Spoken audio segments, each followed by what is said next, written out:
प्रेम से बोलिए प्रिय भक्तगणों, जय मां संतोषी। संतोषी माता को धन और संतुष्टि की देवी माना जाता है। वह देवी दुर्गा का सौम्य, पवित्र और कोमल रूप है।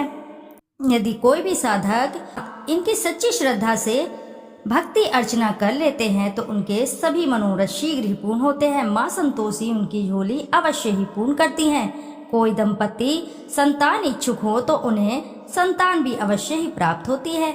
आइए, यदि आपने शुक्रवार के दिन माँ संतोषी का व्रत रखा है और नहीं भी रखा है तो भी इस कथा के श्रवण मात्र से आपके सभी मनोरथ शीघ्र ही पूर्ण हो जाते हैं।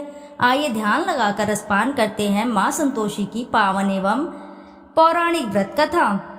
एक बुढ़िया थी, उसके 7 बेटे थे। 6 कमाने वाले थे जबकि एक निकम्मा था। बुढ़िया 6 बेटों की रसोई बनाती, भोजन कराती, उनसे जो कुछ जूठन बचता वह 7वें को दे देती। एक दिन वह पत्नी से बोला, देखो मेरी माँ को मुझ पर कितना प्रेम है। वह बोली, क्यों नहीं, सबका जूठा जो तुमको खिलाती है। वह बोला, ऐसा नहीं हो सकता, मैं जब तक अपनी आंखों से ना देख लूं मान नहीं सकता। बहू हंसकर बोली, देख लोगे तब तो मानोगे। कुछ दिन बाद त्योहार आया। घर में 7 प्रकार के भोजन और चूरमे के लड्डू बने।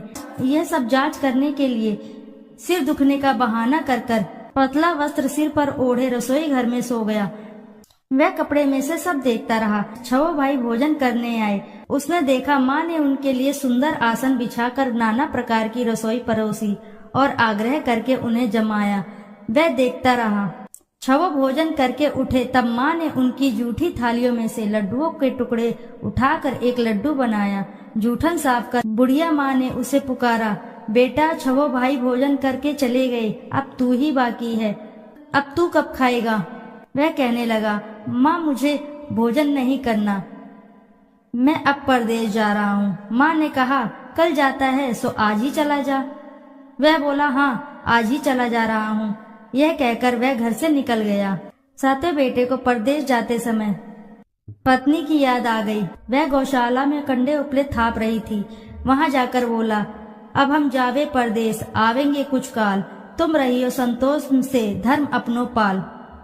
वह बोली, जाओ पिया आनंद से, हमरो सोच हटाए, राम भरोसे हम रहे, ईश्वर तुम्हें सहाय। 2 निशानी आपन देख धरू में धीर, सुधी मती हमारी, विसारियो रखियो मन गंभीर। वह बोला, मेरे पास तो कुछ नहीं, यह अंगूठी है सो ले ले और अपनी कुछ निशानी मुझे दे। वह बोली, मेरे पास क्या है, यह गोबर भरा हाथ। यह कहकर उसकी पीठ पर गोबर के हाथ की थाप मार दी।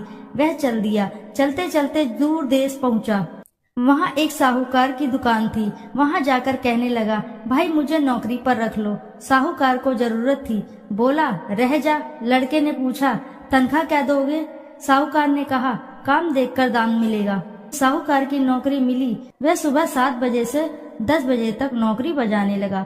कुछ दिनों में दुकान का सारा लेन देन, हिसाब किताब, ग्राहकों को माल बेचना, सारा काम करने लगा। साहूकार के साथ 8 नौकर थे। वे सब चक्कर खाने लगे। यह तो बहुत होशियार बन गया। सेठ ने भी काम देखा और 3 महीने में ही उसे आधे मुनाफे का हिस्सेदार बना लिया। वह कुछ वर्ष में ही नाबी सेठ बन गया और मालिक सारा कारोबार उस पर छोड़कर चला गया। इधर उसकी पत्नी को सास ससुर दुख देने लगे। सारी गृहस्थी का काम करा के उसे लकड़ी लेने के जंगल में भेजते। इस बीच घर के आटे से जो भूसी निकलती है उसकी रोटी बनाकर रख दी जाती और फूटे नारियल की नारियली में पानी। एक दिन वह लकड़ी लेने जा रही थी। रास्ते में बहुत सी स्त्रियां संतोषी माता का व्रत करती दिखाई दी। वह वहां खड़ी होकर कथा सुनने लगी और पूछा, बहनों तुम किस देवता का व्रत करती हो और उसके करने से क्या फल मिलता है। यदि तुम इस व्रत का विधान मुझे समझा कर कहो तो मैं तुम्हारा बड़ा ही एहसान मानूंगी। तब उनमें से एक स्त्री बोली, सुनो, यह संतोषी माता का व्रत है। इसके करने से निर्धनता, दरिद्रता का नाश होता है और जो कुछ भी मन में कामना हो वह सब संतोषी माता की कृपा से पूरी होती है। तब उसने उस व्रत की विधि पूछी। वह भक्तिनी स्त्री बोली, 1.25 आने का गुड़, चना लेना, इच्छा हो तो 5.25 आने का लेना या 1.25 रुपए का भी सहूलियत के अनुसार लाना, बिना परेशानी और श्रद्धा व प्रेम से जितना भी बन पड़े सवाया लेना, प्रत्येक शुक्रवार को निराहार रहकर कथा सुनना, इसके बीच क्रम टूटे नहीं, लगातार नियम पालन करना, सुनने वाला कोई ना मिले तो घी का दीपक जलाकर उसके आगे या जल के पात्र को सामने रखकर कथा कहना। जब यह कार्य सिद्ध हो जाए नियम का पालन करना और कार्य सिद्ध हो जाने पर व्रत कथा का उद्यापन करना। 3 मास बीतने पर माता फल अवश्य ही पूर्ण करती हैं। यदि किसी के ग्रह खोटे भी हों तो भी माता वर्ष भर में कार्य सिद्ध करती हैं। फल सिद्ध होने पर उद्यापन करना चाहिए, बीच में नहीं। उद्यापन में 2.5 सेर आटे का खाजा और इसी परिणाम से खीर तथा चने का साग 8 लड़कों को भोजन कराना। जहाँ तक मिले देवर जेठ भाई बंधु के हों, ना मिले तो रिश्तेदार और पास पड़ोसियों को भी बुला सकते हैं। उन्हें भोजन करा यथा शक्ति दक्षिणा दे माता का नियम पूरा करना है। उस दिन घर में खटाई न खाना। यह सुन गुड़िया की बहू चल दी। रास्ते में लकड़ी के बोझ को बेच दिया और उन पैसों से गुड़ चना ले माता के व्रत की तैयारी कर आगे चली और सामने मंदिर देखकर पूछने लगी, यह मंदिर किसका है? सब कहने लगे, संतोषी माता का है। यह सुनकर माता के मंदिर में जाकर चरणों में लौटने लगी। दीन हो विनती करने लगी, माँ मैं निपट अज्ञानी हूँ, व्रत के कुछ भी नियम नहीं जानती हूँ, मैं दुखी हूँ। हे माता जगत जननी मेरी दुख दूर करो, मैं तेरी शरण में हूँ। माता को दया आई। एक शुक्रवार बीता कि दूसरे को उसके पति का पत्र आया और तीसरे शुक्रवार को उसका भेजा हुआ पैसा आ पहुँचा। यह देख जेठ जेठानी मुंह सिकोड़ने लगे, लड़के ताने देने लगे। काकी के पास पत्र आने लगे, रुपया आने लगा। अब तो काकी की खातिर बढ़ेगी। बेचारी सरलता से कहती, भैया कागज आए, रुपया आए, हम सबके लिए अच्छा है। ऐसा कहकर आंखों में आंसू भरकर संतोषी माता के मंदिर में मातेश्वरी के चरणों में गिरकर रोने लगी। माँ मैंने तुमसे पैसा कम मांगा है, मुझे पैसे से क्या काम है, मुझे तो अपने सुहाग से काम है, मैं तो अपने स्वामी के दर्शन मांगती हूँ। तब माता ने प्रसन्न होकर कहा, जा बेटी तेरा स्वामी भी आएगा। यह सुनकर खुशी से बावली होकर घर में जा काम करने लगी।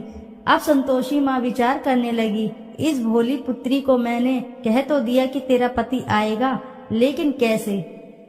वह तो इसे स्वप्न में भी याद नहीं करता। उसे याद दिलाने को मुझे ही कुछ करना पड़ेगा। इस तरह माताजी उस बुढ़िया के बेटे के पास जा स्वप्न में प्रकट होकर कहने लगी, साहूकार के बेटे सो रहा है या जागता है? वह कहने लगा, माता सोता भी नहीं जागता भी नहीं हूँ, कहो क्या आज्ञा है? माँ कहने लगी, तेरे घर बार कुछ है कि नहीं? वह बोला, मेरे पास सब कुछ है, माँ बाप है, बहू है, क्या कमी है? माँ बोली, बोले पुत्र तेरी बहू घोर कष्ट उठा रही है, तेरे माँ बाप उसे परेशानी दे रहे हैं, वह तेरे लिए तरस रही है, तू उसकी सुध ले। वह बोला, हाँ माताजी यह तो मालूम है, परंतु जाऊं तो जाऊं कैसे? परदेश की बात है, लेन देन का कोई हिसाब नहीं, कोई जाने का रास्ता नहीं आता, कैसे चला जाऊं? माँ कहने लगी, मेरी बात मान, सवेरे नहा धोकर संतोषी माता का नाम ले, घी का दीपक जलाकर दंडवत कर दुकान पर जा बैठ। देखते ही देखते सारा लेन देन चुक जाएगा, जमा का माल भी बिक जाएगा, सांझ होते होते धन का भारी ठेल लग जाएगा। अब बूढ़े की बात मानकर वह नहा धोकर संतोषी माता को दंडवत घी का दीपक जला दुकान पर जा बैठा। थोड़ी देर में देने वाले रुपया लाने लगे, लेने वाले हिसाब लेने लगे, खरीदार नगद दाम दे सौदा करने लगे। शाम तक धन का भारी ठेल लग गया। मन में माता का नाम ले, चमत्कार देख प्रसन्न हो घर ले जाने के वास्ते गहना कपड़ा सामान खरीदने लगा। यहाँ काम से निपट तुरंत घर को रवाना हुआ। उधर उसकी पत्नी जंगल में लकड़ी लेने जाती, लौटते वक्त माता जी के मंदिर में विश्राम करती। वह तो उसके प्रतिदिन रुकने को जो भी स्थान ठहरा, धूल उड़ती हुई देख वहाँ माता से पूछती है, हे माता यह धूल कैसे उड़ रही है? माता कहती है, हे पुत्री तेरा पति आ रहा है, अब तू ऐसा कर लकड़ियों के 3 बोझ बना ले, एक नदी के किनारे रख और दूसरा मेरे मंदिर व तीसरा अपने सिर पर। तेरे पति को लकड़ियों का गट्ठर देख मोह पैदा होगा, वह यहाँ रुकेगा, नाश्ता पानी खाकर माँ से मिलने जाएगा। तब तू लकड़ियों का बोझ उठाकर जाना और चौक में गट्ठर डालकर जोर से आवाज लगाना, लो सासू जी लकड़ियों का गट्ठर लो, भूसी की रोटी दो, नारियल के खोपड़े में पानी दो, आज मेहमान कौन आया है। माता जी से बहुत अच्छा कहकर वह प्रसन्न मन से लकड़ियों के 3 गट्ठर बनाई, एक नदी के किनारे पर और एक माता जी के मंदिर पर रखा। इतने में मुसाफिर आ पहुंचा। सूखी लकड़ी देखकर उसकी इच्छा उत्पन्न हुई कि हम यहीं पर विश्राम करें और भोजन बनाकर खा पीकर गांव जाएं। इसी तरह रुक कर भोजन बना विश्राम करके गांव को गया। सबसे प्रेम से मिला। उसी समय सिर पर लकड़ी का गट्ठर लिए वह उतावली सी आती है। लकड़ियों का भारी बोझ आंगन में डालकर जोर से 3 आवाज देती है, लो सासू जी लकड़ियों का गट्ठर लो, भूसी की रोटी दो, आज मेहमान कौन आया है। यह सुनकर उसकी सास बाहर आकर अपने दिए हुए कष्टों को भुलाने हेतु कहती है, बहू ऐसा क्यों कहती हो, तेरा मालिक ही तो आया है, आ बैठ, मीठा भात खा, भोजन कर, कपड़े गहने पहन। उसकी आवाज सुनकर उसका पति बाहर आता है। अंगूठी देखकर व्याकुल हो जाता है। माँ से पूछता है, माँ यह कौन है। माँ बोली, बेटा यह तेरी बहू है, जब से तू गया है तब से सारे गांव में भटकती फिरती है, घर का कामकाज कुछ करती ही नहीं, 4 पहर आकर खा जाती है। वह बोला, ठीक है माँ, मैंने इसे भी देखा और तुम्हें भी, अब दूसरे घर की ताली दो, उसमें रहूंगा। माँ बोली, ठीक है, जैसी तेरी मर्जी। तब वह दूसरे मकान की 3री मंजिल का कमरा खोलकर सारा सामान जमाया। एक दिन में राजा के महल में जैसा ठाट बाट बन गया। अब क्या था, बहू सुख भोगने लगी। इतने में शुक्रवार आया। उसने पति से कहा, मुझे संतोषी माता के व्रत का उद्यापन करना है। पति बोला, खुशी से कर लो। यह वह उद्यापन की तैयारी करने लगी। जिठानी के लड़कों को भोजन के लिए कहने गई। उन्होंने मंजूर किया, परंतु पीछे से जिठानी ने अपने बच्चों को सिखाया, देखो भोजन के समय खटाई मांगना, जिससे उसका उद्यापन पूरा ना हो। लड़के खाने आए।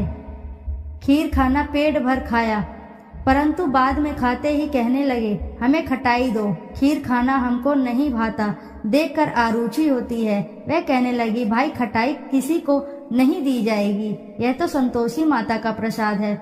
लड़के उठ खड़े हुए, बोले, पैसे लाओ। भोली बहू कुछ जानती नहीं थी, उन्हें पैसे दे दिए। लड़के उसी समय हट करके इमली खटाई ले खाने लगे। यह देखकर बहू पर माता जी ने कोप किया। राजा के दूत उसके पति को पकड़कर ले गए। जेठ जेठानी मनमाने वचन कहने लगे, लूट लूट कर धन इकट्ठा कर लाया है, अब सब मालूम पड़ जाएगा, जब जेल की मार खाएगा। बहू से यह सहन नहीं हुए। माता संतोषी से मांगी माफी। रोती हुई माता जी के मंदिर गई। कहने लगी, हे माँ, तुमने क्या किया। हंसाकर अब भक्तों को रुलाने लगी। माता बोली, बेटी तूने उद्यापन करके मेरा व्रत भंग किया। वह कहने लगी, माता मैंने कुछ अपराध किया है, मैंने तो भूल से लड़कों को पैसे दे दिए थे, मुझे क्षमा करो, मैं फिर तुम्हारा उद्यापन करूंगी। माँ बोली, अब भूल मत करना। वह कहती है, अब भूल नहीं होगी। अब बतलाओ वे कैसे आएंगे। माँ बोली, जा पुत्री, तेरा पति तुझे रास्ते में आता मिलेगा। वह निकली, राह में पति आता मिला। वह पूछी, कहाँ गए थे। वह कहने लगा, इतना धन जो कमाया है उसका टैक्स राजा ने मांगा था, वह भरने गया था। वह प्रसन्न हो बोली, भला हुआ, अब घर चलो। कुछ दिन बाद फिर शुक्रवार आया। फिर किया व्रत का उद्यापन। वह बोली, मुझे फिर से माता का उद्यापन करना है। पति ने कहा, करो।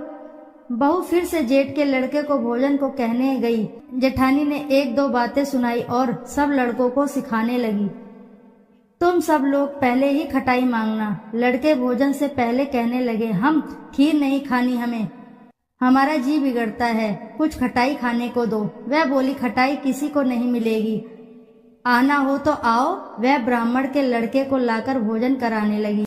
यथाशक्ति दक्षिणा की जगह 1-1 फल उन्हें दिया। संतोषी माता प्रसन्न हुई। माता की कृपा होते ही 9वें मास में उसके चंद्रमा के समान सुंदर पुत्र प्राप्त हुआ। पुत्र को पाकर प्रतिदिन माता जी के मंदिर को जाने लगी। माँ ने सोचा, यह रोज आती है, आज क्यों न इसके घर चलूं। यह विचार कर माता ने भयानक रूप बनाया। गुड़ चने से सना मुख, ऊपर सूंड के समान होठ, उस पर मक्खियां भिन्न भिन्न कर रही थी। देहली पर पैर रखते ही उसकी सास चिल्लाई, देखो रे, कोई चुड़ैल डाकिन आ रही है, लड़को इसे भगाओ, नहीं तो किसी को खा जाएगी। लड़के भगाने लगे, चिल्लाकर खिड़की बंद करने लगे।